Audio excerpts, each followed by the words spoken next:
ADN Podcast. ADN Podcast. Voces con contenido. Hay conversaciones que alivian y sanan. Salud mental en Ciudadano ADN. Un espacio de conversación con especialistas para ayudarte a mejorar tu bienestar emocional. Con Sandra Ceballos y Cristian Arcos. Hace algunos días estuvimos mirando imágenes de una gran artista que muchos esperan que llegue a nuestro país pronto con su gira. Ha estado bien esquiva aquella situación. Estamos hablando de Ariana Grande. ¿Por qué? Por su extrema delgadez. De hecho, había una persona, leí ahí entre muchos especialistas también que han dado su opinión, que decía: la estamos viendo morir frente a nosotros. Así de grave pueden llegar a ser los trastornos alimenticios, los trastornos de salud mental. Desconocemos si es que hay un diagnóstico en el caso de ella, pero inevitablemente es innegable decir que algo no está bien.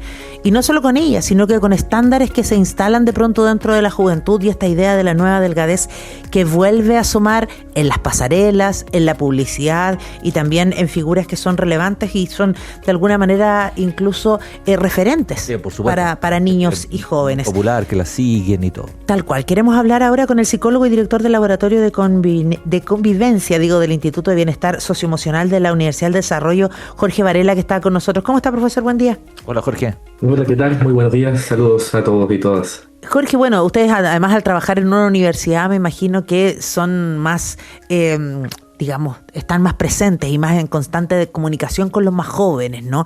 Efectivamente estamos viviendo esta vuelta, esa mirada a la nueva delgadez, a de alguna forma tener referentes que pueden ser poco saludables. Sí, efectivamente, lo que nosotros tratamos de entender es el constructo de bienestar en adolescentes, hombres y mujeres, y un predictor muy importante de eso tiene que ver con la autoimagen que se genera o se crea con el consumo o a veces abuso de distintas plataformas de redes sociales, que diga un actor más o un agente socializador más, que a veces pesa mucho más que, por ejemplo, la familia o el grupo de pares. Y en ese mismo aspecto estaba pensando, Jorge, cómo eso hay ciertas construcciones culturales, ¿no? Respecto a ciertas apariencias, porque cuando uno ve a alguien así dice, o a lo mejor está enfermo, así como también hay una respuesta desde el otro lado, como decir que alguien no está en sus cabales, ¿no? Hay un tema bien profundo ahí respecto a lo que se entiende por apariencia sana, ¿no?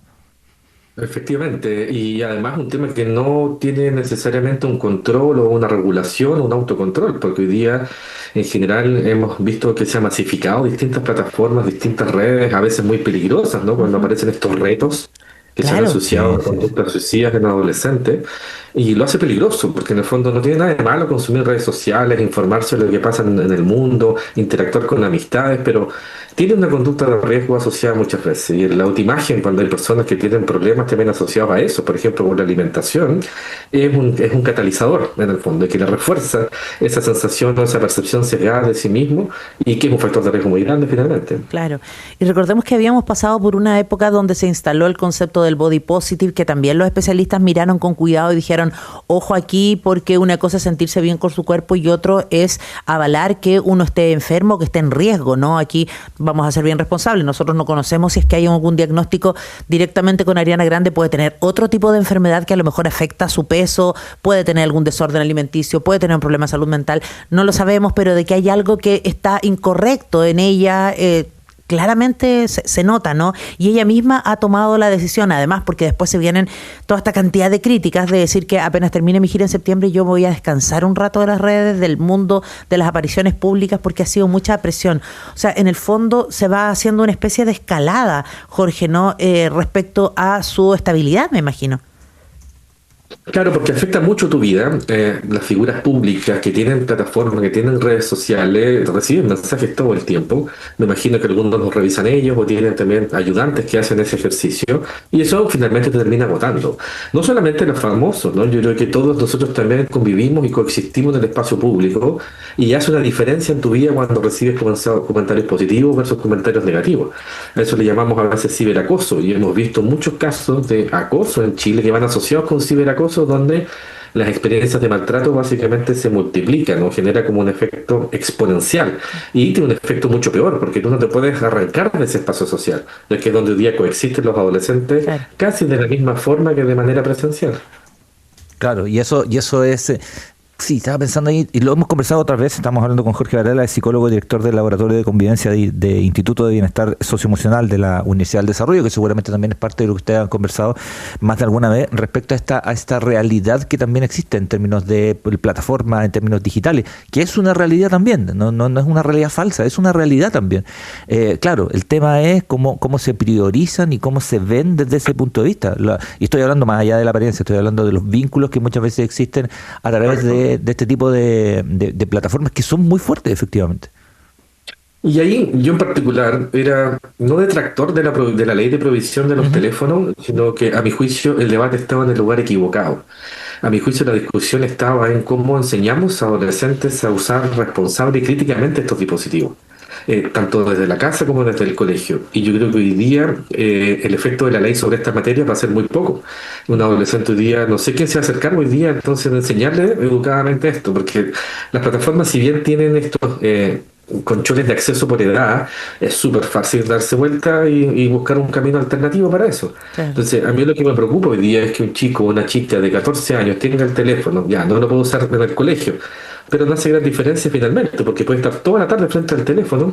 ¿Quién regula entonces lo que consume? ¿Quién le educa en tener un uso crítico de esta herramienta? Porque la herramienta per se no es mala, si lo peligroso es cuando le damos un mal uso, o hay un entorno que se aprovecha de esto, porque bien sabemos que no es neutral lo que está al otro lado del algoritmo. Entonces, con mayor razón necesitamos adolescentes críticos y responsables de su uso y de su consumo. Claro, y ahí es fundamental también el ejemplo que demos o la conversación que pueda haber en las casas, precisamente, Jorge, porque, por ejemplo, a partir de que existen nuevos métodos, ¿no? Estas inyecciones, por ejemplo, para bajar de peso, que se supone que en el fondo son diagnosticadas para personas que tienen resistencia a la insulina, diabetes, obesidad mórbida, es todo un diagnóstico el que se tiene que dar, pero sabemos que en el mercado se filtran y debido a que hay estrellas como las Kardashian que en algún momento la empezaron a usar, se masifican para quienes pueden acceder a ella, pero se genera sobre todo como una exigencia, ¿no? Nos están escribiendo, nos llegan comentarios y nos avisan que, por ejemplo, también los chicos, los gays que son más maceteados, que son más grandes, leían un artículo y nos comentaban que aparece también una presión por tener que estar más flacos, por también tener que cumplir como con el patrón, como con el estándar, ¿no? Pasa con la gente joven que ni siquiera tiene edad todavía, ni siquiera tiene un diagnóstico y un solo rollito y se empiezan a sentir incómodos. Y eso se contrapone, por otra parte, cuando está esta conversación, cuando hay a lo mejor una guía más adulta, más madura. Lo veíamos en la esposa de Cristiano Ronaldo, ¿no? Que ella también la estuvieron criticando, Georgina, sí, que en realidad uno la ve y está estupenda, pero muchos la criticaban porque la encontraban que estaba un poquito más rellenita. Y ella demostraba que el valor de las personas no puede depender de cómo se ve o de la opinión que otros y que son desconocidos tengan de uno. Entonces, ¿cómo hacer uno, que es el entorno de estos chicos que se sienten tan presionados o que inspirados, entre comillas, para poder guiarlos, para poder orientarlos cuando hay ocasiones en que sienten que sus pares son más valiosos en opinión que los adultos? Efectivamente, y ahí como no tenemos control sobre lo que hacen estas grandes plataformas, estas multinacionales finalmente, el trabajo en la investigación ha estado situado en modificar los moderadores del efecto que tiene el consumo, el abuso de estas plataformas sobre el bienestar o sobre las conductas de las personas. Es decir, aquellas variables que están entre medio, por ejemplo, la supervisión parental, el monitoreo, si yo lo pongo desde la casa, desde el colegio eventualmente da herramientas críticas, o si yo lo pongo en un plano individual, como yo tengo un consumo responsable, un consumo crítico, en donde yo me cuestiono la información que viene, ¿no? Las famosas fake news, por ejemplo. O al menos, o en estos casos, cuando altera tu imagen o la percepción de tu imagen, es clave con esa adolescente desarrollar una postura crítica respecto de eso. ¿En qué medida lo estás haciendo porque tú quieres tomar esa decisión versus una presión de los pares? ¿Cómo te haces cargo y responsable de esa decisión? ¿Dónde están los límites para aprender a hacer esto? En fin, hay un montón de variables que uno puede trabajar. Y ahí lo interesante es mirar esta figura de moderador, porque efectivamente nosotros podemos moderar el efecto que tienen, ¿cierto?, estas redes sociales sobre tu bienestar. Es súper importante ahí el tema de la aceptación, ¿no? En algún momento las redes también pensaban eliminar los likes o que no se vieran la cantidad de seguidores que uno tiene, pero también está el cuánto se exponen los chicos y chicas de pronto a las redes, porque una cosa es usar una red, como tú decías, ¿no? Las redes en sí no son malas, sino que también saber usarlas, ¿no? Y ahí me imagino que también tiene que haber una guía. De pronto los papás dicen, no, pero es que yo prefiero no meterme porque van a creer que estoy rompiendo su privacidad. Es que una cosa es la privacidad y otra cosa el cuidado, ¿no? Y la educación. Y yo creo que aquí un actor que está ausente en la discusión de las políticas, y no solo en redes sociales, en convivencia escolar también, es el rol de la familia como un actor, cierto, que acompaña, pero también como un actor que se hace responsable de esto. Y ahí yo creo que nos falta enfatizar ese debate, nos falta transferir un poco de corresponsabilidad en las familias respecto de esto, ¿no? Es súper interesante como uno ve esta discusión de que el adolescente está pegado al teléfono. No sé, si uno va a un lugar público, un Todo, restaurante, por Sí. ejemplo, todo. la mitad de los adultos también del teléfono más que los niños, pues, ¿no? Entonces es como un doble estándar, ¿no? Decir, oye, tú tienes un problema con el teléfono, cuando en realidad yo no tengo tan claro si el adulto lo modela de una buena forma.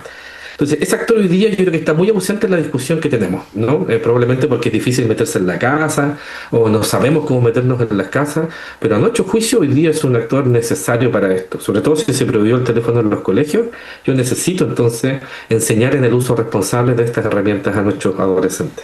Pasará, Jorge, también que de pronto son conversaciones quizás incómodas y que eludimos a veces esa incomodidad. A veces pasa nuestra parentalidad que no sabemos cómo hacerlo, pero también a veces pasa que es más fácil, ¿no? Simplemente evitar Seguro, la conversación. seguro. A veces, ¿cierto? O no querer pedir ayuda. Podría darse el caso que quizás no sé cómo hacerlo, pero hoy día yo creo que hay hartos espacios en los cuales yo puedo pedir ayuda. Desde entidades públicas, desde el mismo colegio, ¿no? O incluso con tus grupos de pares, ¿no? Hay colegios, por ejemplo, que se organizan y que lo que se ha visto que es más exitoso para la prevención de conductas de riesgo, por ejemplo, el consumo muy temprano de alcohol en preadolescentes, es que las familias se organicen. Entonces, por ejemplo, va a haber una fiesta de algún compañero y se toma una norma colectiva, ¿no? Y todos se ponen de acuerdo que no va a haber alcohol en esa fiesta. Si es que yo no me coordino con los otros apoderados, es muy difícil lograr esto. Si yo lo llevo al plano de las redes sociales, también podría ser súper interesante ponerse de acuerdo, ¿no? ¿A qué edad le vamos a pasar un teléfono a nuestros hijos en el colegio? Cuando una vez que lo tengan, ¿qué nosotros nos ponemos de acuerdo en modelar o enseñar ese comportamiento responsable a nuestros hijos? Y eso genera un efecto positivo y eso genera un efecto también protector en los estudiantes. Pero está supeditado en que las familias tengan un rol activo, ¿cierto?, en la prevención de esta conducta. Jorge Varela, como psicólogo, como director del Laboratorio de Convivencia del Instituto de Bienestar Socioemocional de la Universidad del Desarrollo, ¿qué tips le podemos dar a las personas adultas que nos estén escuchando para saber identificar tal vez cuándo algún tipo de conducta de nuestros jóvenes, de nuestros niños, pueda ya empezar a ser riesgoso y a lo mejor necesitamos de la orientación de un profesional? El primer tips yo creo que es acompañar la crianza. Acompañar la crianza no es estar ahí, no es hacer un interrogatorio. No se trata de estar, ¿cierto?, sobre todo con adolescentes que a veces son más retraídos. Eso per se no es negativo, sino tiene que ver con estilos de personalidad. Pero si yo logro instalar hitos de acompañamiento, tener hitos en donde compartimos, por ejemplo, cenar juntos. ¿Cuántas familias logran cenar o tomar once juntas? En donde podemos conversar libremente, no preguntarte y no interrogarte, sino más bien compartamos cómo nos fue hoy. Yo creo que es el primer consejo. Un segundo consejo es que si yo decido entregarle un teléfono a mi hijo o a mi hija, yo necesito tener conocimiento y algún tipo de control o de monitoreo respecto a lo que está consumiendo. Porque no solo está el debate que estamos teniendo ahora de la autoimagen, ¿no?, sino en redes sociales hay muchos riesgos también. Grooming, sexting, no sabemos quién está al otro lado de la plataforma, en fin, hay un montón de otras conductas de riesgo. Creo que el segundo tips es empodérese usted como mamá o papá o figura protectora en educar en ese uso, más que simplemente prohibirlo, porque la prohibición por sí sola, a mi juicio, no genera muchas herramientas de recursos en las personas. Y un tercer consejo, yo creo que es clave acá, que lo hemos estado discutiendo acá, es pónganse de acuerdo con otros y con otras, en el colegio, con otros familiares, con amigos del barrio, porque en general el factor también de comunidad en esto es un factor protector para estas conductas. Claro, efectivamente esa mirada de comunidad que debiéramos tener desde la casa con los compañeros y nosotros involucrarnos también, saber quiénes son los amigos de los niños y niñas, cuál es el entorno que visitan, tener la red con los apoderados, parece que debe ser fundamental también, no solo el tema que tú mencionabas de la vigilancia, entre comillas, del uso de las redes, Monitoreo, ¿no? Es más que eso. Eso es súper interesante, súper potente, y creo que hay que agregarlo como un cuarto consejo, ¿no? Usted conoce a los amigos de su hijo, de su hija, Claro. y eso es una diferencia, ¿no? En general, papás que tienen algún grado de vinculación con ellos, en general hay una conducta más protectora, están más presentes. ¿no? Versus otras familias que no tienen ni idea de lo que hace su hijo ni con quienes comparten, es un factor de riesgo muy grande. Y además que, Jorge, ahí pasa algo con los chicos, sobre todo con los adolescentes, ¿no? Que de pronto siempre te están como midiendo y todo, y quieren que uno no esté tan encima, pero cuando no estás, te lo hacen sentir. O sea, ahí hay quienes tienen hijos adolescentes me entenderán, está ese un poquito tira floja, como que no, yo me las puedo todas, me las puedo solo, es que no te metas, hasta cierta vergüenza. Pero, claro. pero necesita, si no está ahí, te pasan la cuenta. O sea, igual es como suéltame, pero no me soltís del todo. Es como, es interesante ese fenómeno. Exacto. Es que promover la autonomía no quiere decir desligarse, ¿no? Por supuesto. Dar oportunidades de participación, oportunidades para equivocarse, implica estar ahí para eso. No quiere decir que yo no hablo más con mi hijo y me dedico a ver televisión todo el fin de semana. Por supuesto. Al contrario, requiere una manera distinta a la cual yo me aproximo. Es muy importante que ensayen esto, que los adolescentes, ¿cierto?, tengan la oportunidad de equivocarse, que un poco nuestra parentalidad, y hay una variable cultural, yo creo, muy interesante, sudamericana, ¿no? En donde nosotros decidimos muchas cosas por nuestros hijos. Yo siempre hago la analogía, yo viví en Estados Unidos y me asombraba como el extremo opuesto, ¿no?, de la autonomía. Por ejemplo, cuando un chico salía, yo vivía al norte, además con mucho frío. Y los papás en Chile, ahora que estamos en invierno, por ejemplo, cuando hace frío, ¿qué les decimos a nuestros hijos? Abrígate, ponte chaleco. Abrígate, si no puedes salir. Sí. Y yo escuchaba súper interesante ese mismo relato, esa misma situación en este contexto, en familias estadounidenses, por ejemplo, que le preguntaban al hijo, ¿tienes frío? ¿Qué decisión quieres tomar cuando tengas frío? En vez de obligarlo a ponerse una chaqueta. Y era súper interesante que yo incluso lo veía en el colegio. Le transferían esa decisión al niño o a la niña de abrigarse cuando hacía frío, que no lo decía el adulto. Obviamente es otra cultura, otro contexto, un ejemplo súper acotado, pero acá lo que ustedes estaban mencionando respecto de la autonomía implica estar ahí, y en particular con adolescentes, generar las oportunidades para, si es necesario equivocarse, si no, ¿cómo van a aprender? Sí, además que es súper necesario estar ahí en los distintos procesos, son etapas que requieren distinto acompañamiento, ¿no? Que además tienen necesidades diferentes, pero siempre nos van a necesitar, ¿no? Efectivamente, siempre la idea es estar ahí, aunque sea acompañándolos simplemente al lado, porque partíamos conversando a propósito de Ariana Grande, de Georgina también, lo que pueden ser desórdenes alimenticios, no olvidemos que eso también son señales de algo que puede haber mucho más profundo, y eso hay que hacerse cargo. Así que queremos dar las gracias por esta conversación a Jorge Varela, psicólogo y director del Laboratorio de Convivencia del Instituto de Bienestar Socioemocional de la Universidad del Desarrollo. Muchas gracias, Jorge. Muchas gracias a ustedes. Gracias, Jorge, que estés muy bien. Salud Mental en Ciudadano ADN está disponible en adn.cl, sección podcast y Spotify. Escúchalo cada semana. Comenta, comparte este podcast y mejora tu salud mental y la de tus cercanos.